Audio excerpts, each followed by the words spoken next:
নাকি হারাম হয়, আসলে হাদিসে এমন কিছু আছে কিনা? মোষ ধোয়া পানি খেলে বা মোষ লাগলে কোনো কিছু খেতে গেলে সেটা হারাম বলে হয়। হারাম তো পরের কথা, অনেকে বলে মাকরু, হারামও হবে না মাকরুও হবে না।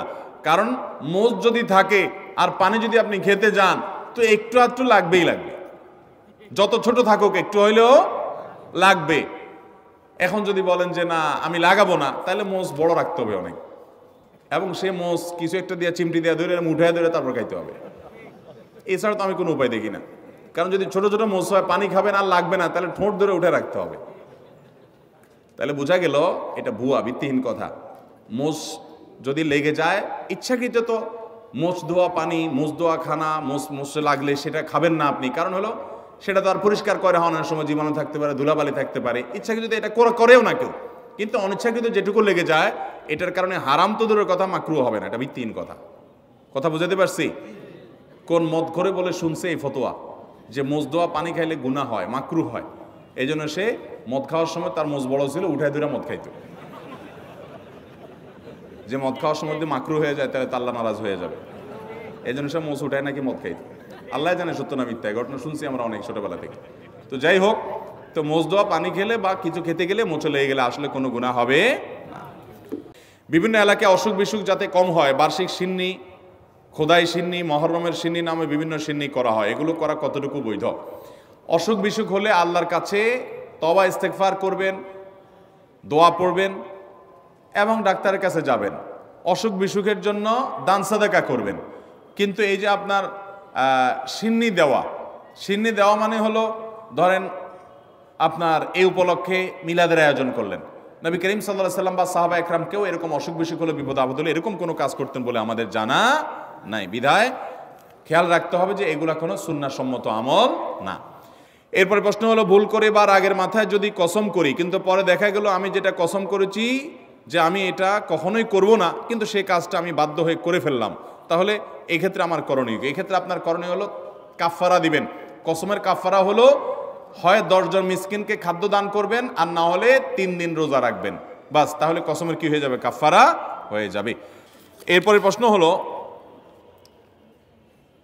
আমি অনেকবার তওবা করেছি, প্রত্যেকবারই ভঙ্গ হয়েছে, তাহলে কি আমি মুনাফিক হয়ে গেছি? না ভাই, তওবা হওয়ার পর তওবা ভেঙে যাওয়াটা অস্বাভাবিক নয়। আপনারা খুশি হবেন শুনে, আমাদের রব আল্লাহ রাব্বুল আলামিনের একটা গুণবাচক নাম হলো তাওয়াব। কি নাম ভাই? তাওয়াবের মানে জানেন? আল্লাহু আকবার। রিপিটেডলি, বারবার যিনি বান্দার তওবা কবুল করেন। এই জন্য ভাই, একবার গুনাহ হয়ে গেছে, আল্লাহর কাছে তওবা করেছেন, চেষ্টা করছেন যে আর যেন না হয়, কিন্তু আবার শয়তান কাত করে ফেলে দিয়েছে, আবারও তওবা করে ফেলবেন এবং দুর্বল হবেন না। এখানে ইবলিস আপনাকে বলবে, তুই এতবার একই কাজ করে তওবা করছস আল্লাহর কাছে, আবার কোন মুখে তওবা করবি? থাক, বাদ দে। আপনার তওবা থেকে দূরে সরাবে। এটা হলো শয়তানের সবচেয়ে বড় অস্ত্র। কখনো নিরাশ হওয়া যাবে না। তওবা আগের বারের চাইতে পরের বারটা আরো স্ট্রং করবেন, যে ঠিক আছে আগের বারটা তওবা আমি দুর্বল ছিল, এটাকে আরো স্ট্রং করব, চেষ্টা করবো না ইনশাআল্লাহ। তাহলে তওবা বারবার করতে হবে, বারবার করতে হবে। ভেঙে গেলে আরো শক্ত হার্ডলি তওবা করতে হবে, নিজের প্রতি নিজে শাসন চালাতে হবে।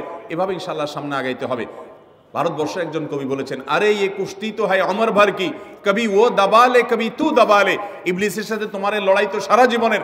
কখনো ইবলিস তোমাকে কাত করে ফেলে দিবে, তোমার দ্বারা গুনাহ করায় ফেলবে, আবার কখনো চোখের পানি ফেলে কেঁদে কেটে আল্লাহর কাছে একান্তে।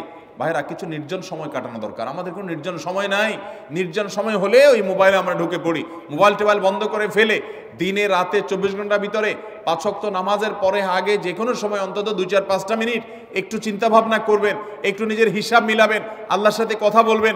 আজকে একটা গুনাহ হয়ে গেছে, আজকে একটা কাস্টমার মহিলা আসছে, তার সৌন্দর্য দেখে তাকে নিয়ে বাজে চিন্তা জল্পনা কল্পনা করেছি, নোংরামি করেছেন, গুনাহ কাজ করেছেন। কোনো কাস্টমার এসেছে, তার সাথে ফাঁকি ঝুঁকি দিয়েছেন, 2 নাম্বারই করেছেন, মিথ্যা কথা বলেছেন, কিনা দর এত আসে বলেছেন, আসলে এত আসে নাই। এই যে মিথ্যা বলেছেন কয়টা টাকার জন্য, এই টাকা দুনিয়াতে থেকে যাবে, মিথ্যাটা আপনার আমলনামা যুক্ত হয়ে আখিরাতে যাবে। এইসব কথা চিন্তা করে আল্লাহর কাছে চোখের পানি ফেলে একান্তে, আল্লাহ করে ফেলেছি আজকে শয়তানের পালায় পড়ে, আল্লাহ খেয়াল ছিল না, আপনি মাফ করে দেন। মালিক, আপনি মাফ না করলে কিয়ামতের ময়দানের শাস্তি হবে ভয়াবহ। দুনিয়াতে আপনি ছেড়ে দেন, আল্লাহ মাফ করে দেন। মাপ চায়া দুনিয়া থেকে ওইটাকে নিষ্পত্তি করেন, একটু চোখের পানি ফেলেন, সেজদায় পড়ে যান, 2 রাকাত সালাতুত তওবা নামাজ পড়ে আল্লাহর কাছে মাপ চান, এরপরের দিন আরো স্ট্রং করেন। এভাবে আপনি লড়াই চালাতে থাকবেন। আর এই কুস্তি তো হয় অমর ভর কি, কবি ও দাবালে কবি তু দাবালে। শয়তান গুনাহ কমা আপনার দ্বারা করায় সে জিতে যাবে, আর আপনি তওবা করে চোখের পানি ফেলে গুনাহ মাফ করিয়ে তারপরে আপনি শয়তানের উপরে জিতে যাবেন। তওবা করতে থাকবো তো ইনশাআল্লাহ। তওবা করতে কখনো ক্লান্ত হবেন, তওবা অব্যাহত রাখবেন, অনবরত রাখবেন। দুনিয়াতে কোনো ফেরেশতা মানুষ নাই, সবাই গুনাহ করে। এর মধ্যে সবচেয়ে উত্তম মানুষ হলো গুনাহ করার পর যে নিজের ভুল বুঝতে পারে, নিজেকে শাসন করে সংশোধন করে সে তওবা করে মাপ চায়। মনে রাখবেন, যে ব্যক্তি তওবার শর্ত আদায় করে তওবার শর্ত কি? তওবার শর্ত হলো যে কাজটা করেছি গুনার কাজ, এটার জন্য নিজেকে নিজে শাসন করলাম, কেন আমি এত নিকৃষ্ট কাজ করলাম, আল্লাহ আমার প্রতি কত ইহসান করেছেন, কত অনুগ্রহ করেছেন, আমার জীবনে কত বিপদ এসেছে আল্লাহ উদ্ধার করেছেন, তাহলে আমি কেন গুনার কাজটা করলাম। নিজেকে শাসন করা, ভবিষ্যতে না করার পরিকল্পনা করা, লজ্জিত হয়ে চোখের পানি ফেলে আল্লাহর কাছে মাপ চাওয়া, এই কাজটা যদি আপনি বারবার করেন, আপনি নিশ্চিত থাকতে পারেন আপনার তওবা দিন দিন আস্তে আস্তে স্ট্রং হবে এবং একটা সময় আপনি গুনাহ ছাড়তে পারবেন ইনশাআল্লাহ। এই জন্য তওবা কখনো ছাড়া যাবে, যতবারই তওবা ভাঙুক, তওবা আরো স্ট্রং করে করতে হবে। আমি একজন যুবক, আমরা অনেক সময় মজার ছলে বা বিয়ের উদ্দেশ্যে